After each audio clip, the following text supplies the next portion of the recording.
Alin sa mga anyo ni Sonic ang may pinakamaraming buhay? Magkakarera tayo gamit lahat ng anyo niya para malaman ito. At kailangan pa nilang harapin si Shin Sonic na isinumpa. Kasama sina Super Sonic, Excalibur Sonic, Sonic Lobo, Dark Sonic, at marami pang iba. Bukod sa mga lihim na anyo, sino ang may pinakamaraming buhay?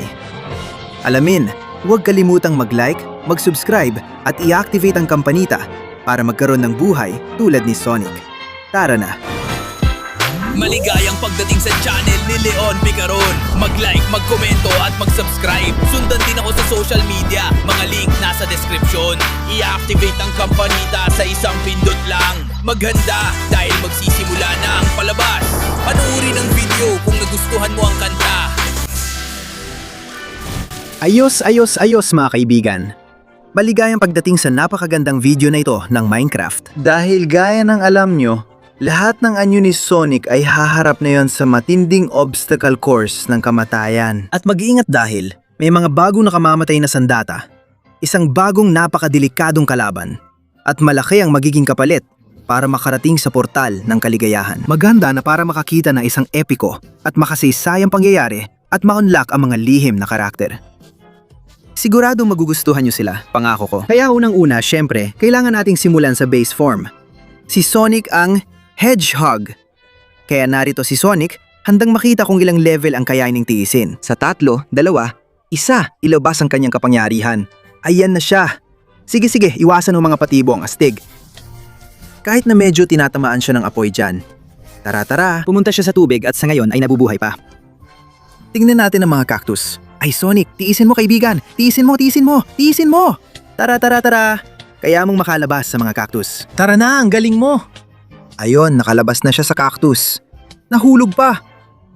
Hindi! Diyos ko! Napakapanganib ng mga bagong bitag dyan at nakita lang natin ngayon. Sonic, mag-ingat ka. Nasa antas ka pa rin ng mga sapot dahil hindi mo pa nalalampasan ang mga epic na bitag na yon. Sinabi ko na mas mahirap ang circuit na ito. Ngayon, pagkakataon na ni Super Sonic ang maalamat na Hedgehog. Kaya heto na siya, ang gintong Hedgehog. Tingnan natin ang kaya niya. Ilalabas niya ang kapangyarihan niya at ayan na. Iniiwasan niya ang patibong, hindi gaanong apektado ng apoy at tuloy-tuloy ang pagsulong. Magaling niyang dalalampasan ng mga cactus at iwasan ng mga patibong. Halos tamaan na siya, pero mas inilalabas pa niya ang kapangyarihan niya at naiiwasan ng mga ito. Ayos. Hindi talaga binibigo ni Super Sonic ang kahit sino. Tingnan natin kung paano niya haharapin ang asido. Ayan na siya, grabe. Nasasaktan siya. Pero sige, nakakabawi siya ng buhay hanggaling niya. At ayan na. Teka, mas tumindi ng mga patibong ng palaso. Mas malakas ng kapangyarihan niya. Pero parang di niya alam ang gagawin o saan pupunta. Kailangan niyang tumakas at diretso siya sa lava. Tingnan natin, hindi siya makakalampas sa lava. O mga kaibigan, ayan si Super Sonic na tigil sa lava level. Sana sang-ayon tayo na dapat taasan ang antas ng patibong dahil grabe ang mga transformation. At mayon mag-ingat dahil turno na ng paboritong creepypasta ng lahat, si Sonic.exe. Kaya Sonic.exe, handa ka na ba? Ilabas mo lang madilim mong kapangyarihan. Sige lang, ang bilis at ganda ng ginagawa niya. Tingnan natin ang mga cactus. Ayan na. Bumagsak siya sa mga cactus pero kayang sirain. Ang galing niya. Tingnan natin ang patibong. Dumadaan din siya sa kanan. Nilabas niya ang demonyong kapangyarihan. Ay Sonic, tuungusan ka ng lahat. Nandyan na si Sonic.exe sa asido. At apektado siya. Pero nalampasan niya ito. Wow. Hindi ka panipaniwala. Nahulog siya sa patibong ng mga palaso at tuluyan siyang nawasak. Ayan si Sonic.exe na naiwan sa mga palaso na patuloy pa ring binabaril siya. Ang sablay naman. Siyempre, isang antas sa ibaba ni Super Sonic. At ngayon, banda tanga. Oras na ng lobo na Hedgehog. Sonic Lobo. Sonic the Werehog. Tawagin mo siya kung anong gusto mo. Pero tingnan mo kung gaano siya ka-buff. Kaya heto na ang ating lobo na Hedgehog. Sa 3, 2, 1. Simula na. Sige. Maiwasan niya ang apoy na nakakasakit sa kanya at lumalabas siyang astig. Wala lang sa kanyang tubig at tinatalon ng niya ang mga cactus. Diyos ko, tumalon pa siya sa mga patibong. Ano? Kakalipat lang niya ng patibong. Ang lakas talaga. Kahit nasaktan siya ng kaunti, hindi naman grabe. Ngayon, tingnan natin kung malalampasan niya ang asido. Ayan na si Sonic Lobo. At grabe. Nalalagpasan niya. Kaya niya. Sa totoo lang, siguro hindi siya ang pinakamalakas sa lahat. Pero pagdating sa tibay, panalo siya. Tingnan natin. Lahat ng patibong ng palaso, tinatamaan siya. Pero tinitiis niya. Sige na, Sonic Lobo. Kaya mo yan. Naitawid niya. Subukan natin sa lava. Sige na, Sonic Lobo. Oo. Mas madami pa siyang buhay kay Super Sonic. Ngayon, huling patibong na. Mag-ingat, hindi niya kaya iwasan ng mga ito at masyado siyang mabigat para maiwasan ang magma. Sinusubukan niyang galawin ulit ang mga patibong. Pero hindi niya magawa. Si Sonic Lobo ay napapahamak na. At mga kaibigan, mahusay ang ginawa niya. Isang antas na lang siya bago harapin ang halimaw. Totoo, mas marami pa siyang buhay kaysa kay Super Sonic, Sonic.exe at Sonic. Ano masasabi niyo sa video na ito, mga kaibigan? Alam kong gustong-gusto ninyo ang mga pagbabagong analiyo ni Sonic. Panahon na para i-unlock ang dalawa pang natitira. Bilisan mo, may 20 segundo ka na lang para mag-like, mag-subscribe at i-activate ang kampanita para ma-unlock ang mga sikretong karakter. Kung nilagay mo sa comments kung aling anya ni Sonic ang may pinakamaraming buhay, magkakaroon ka rin ng ganun karami. Kaya magmadali ka na, nauubos na ang oras. Tik-tak. Sige tropa, ang babait ninyo. Kaya dumating na ang sandali ng katotohanan. Ang unang sikretong karakter ay walang iba kundi si Super Sonic 3. Hoho mga kaibigan, ang ikatlong yugto ni Super Sonic. Grabe ang buff nito. At ang pinakahuling anya na nakatago dito ay walang iba kundi si Hyper Shadik. Ang pagsasanib na Sonic at Shadow sa kanilang hyper na anyo. Grabe ang buff nito. Babala ko na sa inyo. Ano tingin nyo sa mga karakter? Astig ang mga lihim na karakter. Pero ngayon, tuloy ang palabas. Dahil oras na para sa maalamat na kabalyero na si Excalibur Sonic. Sa totoo lang, hindi ko alam kung hanggang saan aabot ang kabalyerong to kasama ang kanyang espada. Pero oras na para subukan. Sa 3, 2, 1, simula na. Pinapapalaya niya ang napakalaking potensyal at binawasak ang mga patibong. Nasa rurok siya ng lakas, iniiwasan at milalampasan ng lahat ng patibong. Sobrang lakas niya. Ngayon, mas lalo pa niyang pinakawala ng kapangyarihan niya at hinarap ang asido na sumisira sa balute. Sa huli, nagtagumpay siya at nakalabas. Alamin natin kung bakit. Haharapin niya ang patibong ng palaso, pero malaki ang proteksyon ng baluti niya laban sa mga palaso. At sa espada ay naipapalihis niya ang mga iyon. Astig! Ngayon, poprotektahan naman siya ng baluti niya laban sa lava. Subukan natin. Ayan na. At hindi siya naprotektahan ng balute laban sa lava. Kaya naman, tabla lang si Excalibur Sonic kay Super Sonic. Pareho sila ng lakas, kapangyarihan, at buhay. At dyan na sila. At ingat, mag-ingat ka. Turno na ni Dark Sonic, ang madilim na hedgehog. Handa na ba kayong makita ang kadiliman ng halimaw na ito? Sa 3, 2, 1. Wow! Ang dami niyang kapangyarihan at sobrang bilis. Nakakabilib kung paano niya nalalampasan ng mga patibong. Ang galing niya. At anong ginagawa niya? Gumagawa siya ng madilim na butas para sirain ang mga patibong. Seryoso talaga ito. Tingnan mo, halos hindi siya tinatablan ng asido. Nalalampasan niya ito ng maayos.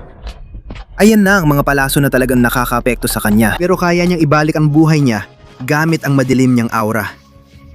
Kaya yan, inaharap niya ang lava at nakakayanan nito ng kamangha-mangha. Grabe, si Dark Sonic ay umabot sa huling bahagi at iniiwasan ng bitag. At mukhang meron na tayong unang kalaban ng isinumpang Shin Sonic. Tingnan natin kung anong dapat yung takasan at kung kakayanin ni Dark Sonic laban sa kanya. Tara na! Ayos, epic na laban ito. Ginamit ni Dark Sonic ang kanyang aura para magpagaling ng buhay niya. Pero mukhang hindi sapat. At teka, mukhang napatay na nila si Shin Sonic na isinumpa. Grabe. Ano? Saan siya napunta? Mga kaibigan, napakahirap talunin ng halimaw na ito. Sinusubukan ni Dark Sonic na protektahan ang sarili pero mukhang walang silbi. Diyos ko! Mga kaibigan, halos imposibleng talunin ang halimaw na ito. Napatunayan niya ni Dark Sonic kahit siya ang may pinakamaraming buhay. Grabe, banda. Kaya maganda na kayo dahil paparating na ang huling 4. At isa sa kanila ay walang iba, kundi si Darkspin Sonic. Mag-ingat kayo. Sinasabing si Darkspin Sonic ay may kapangyarihan ng apoy. Tingnan natin kung paano niya ilalabas ang lakas niya. Ayan na siya, isa sa pinakamalalakas. Pinapatunayan niya ito dahil hindi siya tinatabla ng apoy. Tingnan ang mga cactus. Todo bigay siya gamit ang apoy niya. Pinalalabas na niya ngayon ang kanyang naglalagablab na aura at patuloy na sumusulong. Dadaan siya sa asido at napakahusay ng ginawa ni Darkspin Sonic. Eto na, bitag ng mga palaso. Pinapana siya, sinusubukan nila, pero hindi yon sapat. Dumaan siya sa lava na hindi siya tinatablan dahil si Darkspin Sonic siya at may kapangyarihan ng apoy at mga singsing. Tingnan niyo kung gaano kadali. Hindi rin siya naapektuhan ng magma kahit kaunti. Siya na kaya ang tatalo sa halimaw? Sige. Si Darkspin Sonic ay lumalaban na. Ang galing niya. Pinalalabas niya ang kapangyarihan ng apoy. Pero hindi ko alam kung sapat na yon. Napakalakas ng halimaw na ito at pinapakita niya yon. Halos nilalamunan niya. Naku po! Magkasama na ngayon sa isang lugar ang dalawang Dark Sonic, Darkspin at normal na Dark. Dahil mahirap talunin ang halimaw na ito, sisiguraduhin nating di mawawala ang apoy dahil mapupunta ito kay Fire Sonic. Kaya ni Fire Sonic na higitan si Darkspin Sonic? Subukan natin. Pinalalabas niya ang apoy niyang aura at hindi siya tinatablan ng apoy. Ang tubig ay talagang nakakaapekto sa kanya at pinapatay ang apoy niya. Pero hindi siya sumusuko at nagpapatuloy pa rin. Iniiwasan niya ang mga patibong at magaling gumamit ng apoy. Halos natutunaw ang mga iyon. Pero naapektuhan siya ng asido. Sige, Fire Sonic, kaya mo yan. At nagawa niya. Ayan na ang patibong ng mga palaso. Sinubukan niyang pakawala ng apoy niya para makaligtas. Pero tinalo siya ng mga palaso. Marami kang apoy pero dito nakatulong. Pero kapantay mo si Sonic.exe. Isipin mo na lang napapuri yan. Dahil mula sa apoy, lilipat naman tayo sa matitinding lamig ni Ice Sonic. Kaya heto na si Ice Sonic, ang pinili ng yelo. Sa 3. Grabe, ano yon? Isang sibat ng yelo. 2. Isa, pinakawalan niya ang yelo. Tingnan natin kung paano niya haharapin ang apoy. Gumawa siya ng ice beam para pigilan ito. Nalampasan niya ito kaya naging maayos. Dumaan siya sa tubig papunta sa mga cactus. Tumalon siya. Diyos ko, gumawa siya ng ice shield para mas kayanin ang mga cactus. Hindi ka panipaniwala. Ngayon, may ice shield na laging nagpuprotekta sa kanya. Magagamit niya kaya ito gamit ang aura niya. Tingnan natin sa asido. Dito, hindi siya ganong naprotektahan. Sapat pa rin para makalabas. Patuloy siyang sumusulong gamit ang ice shield. Mukhang maayos para sa kanya. Tingnan natin sa lava. Yanda ang ice ray at paputukan ng lava. Pero hindi gumagana. Sinusubukan niya ng iba't ibang paraan. Ano? Pansinin ninyo dahil pinagyayelo niya ang lava. Ginagawa niya talaga. Diyos ko, ang lakas ng kapangyarihan. Pero sa dagat, matutunaw ang ice shield niya. Sinusubukan niyang pigilan ng magma pero hindi niya kaya. Mamamatay na siya. Ayan, nagpapalabas siya ng ice ray sa magma. Pero hindi gumagana. Diyan, hindi man tatagumpay si Sonic at tatanggal siya sa level na ito. Ayan siya kasama si Sonic Lobo na hindi nakalagpas sa magma level. Pero napakaganda ng ipinakita niya. At ngayon mga kaibigan, ang huling karakter, ang huling transformation ni Sonic. Bago ang mga sikreto. Hyper Sonic. Heto na siya. Tingnan natin kung anong kayang gawin ni Hyper Sonic. Sa 3, 2, 1, inactivate niya ang kapangyarihan at naglabas ng maraming puso. Ayan na siya. Ayos. Halos hindi nababawasan ng buhay niya. Sobrang lakas niya. Lumalabas siya sa mga cactus ng ayos pa rin kahit nabawasan ng kaunti. Sa asido, medyo naapektuhan. Pero inactivate niya ulit ang kapangyarihan at nabawi ang buhay. Sobrang OP niya. Sa palaso, halos pareho lang. At sa lava, buo pa rin buhay niya. Naglalakad siya rito. Hindi ko alam paano ang mga trap. Pero panahon na para lumaban. Ayan na. Super Shin Sonic tapes na sinumpa. Hyper Sonic. Nagsisimula na silang maglaban at magpalitan ng suntok. At si Super, ayayay, ano kaya ang mangyayari? Ginamit ni Hyper Sonic ang kapangyarihan niya. Ngayon na, hawak na niya. Huling mga trap na. Ayan na, ayos. Ang galing niyang tumalon sa mga talim. Wala ni isa ang tumama sa kanya at humarap na siya sa huling sandali. Magagawa niya ito mga kaibigan. Kailangan lang niya ng magandang talon at ayan na. Ay, nagawa ni Hypersonic! Sobrang lakas niya! Ayan si Hypersonic na sa ngayon ay siyang may pinakamaraming buhay. Lalampasan niya ang lahat at nasa portal na siya ng kaligayahan. Ngayon mga kaibigan, turno na ng mga lihim na karakter. Kaya maghanda na dahil lalabas na si Supersonic 3. Kaya sige na, Supersonic, 3 sa napakagandang buhok mo na halos hindi ka na makilala. Ilabas mo ang iyong lakas. Sige lang, ayan na siya. Tumatalon sa lahat. Lumalampas sa apoy, lumalampas sa tubig. Mahusay niyang ginagawa ito. Ngayon, nalalampasan niya ang mga walang kwentang sapot ng gagamba at patibong. Ang galing mo, Diyos ko. At winawasak niya ang lahat gamit ang kanyang kapangyarihan. Ayan na ang asido. Ginagamit din niya ang kanyang kapangyarihan. At winawasak ang lahat ng asido. Ang mga palaso, nilalampasan niya. At ang lava, ingat, ang galing talaga. Grabe ang lakas niya sa patibong, mahusay siyang lumalampas. Haharapin na niya si Sonic Tapes na sinumpa. Sino ang mananalo?